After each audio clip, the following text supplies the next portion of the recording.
তো বন্ধুরা, আজকের ভিডিওটি শুরু করছি। প্রথমে আপনি ফোনের সেটিংসে যাবেন, তারপরে নেটওয়ার্ক অ্যান্ড ইন্টারনেটে ক্লিক করবেন, এরপরে সিম কার্ড এবং মোবাইল নেটওয়ার্কে ক্লিক করবেন।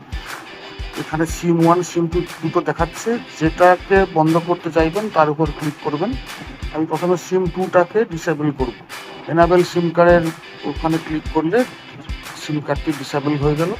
পরে দেখুন নেটওয়ার্ক বারে নেটওয়ার্ক চলে গেল। আবার এনাবেল করলাম, আবার নেটওয়ার্ক চলে এলো।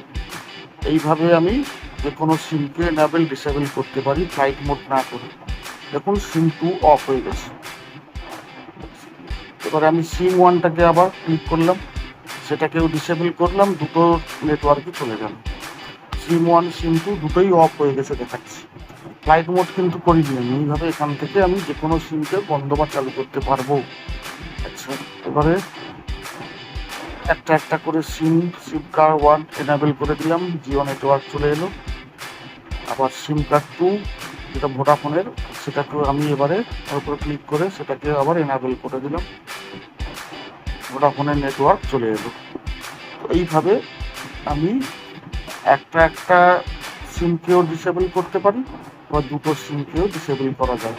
ভিডিওটি দেখার জন্য অসংখ্য ধন্যবাদ।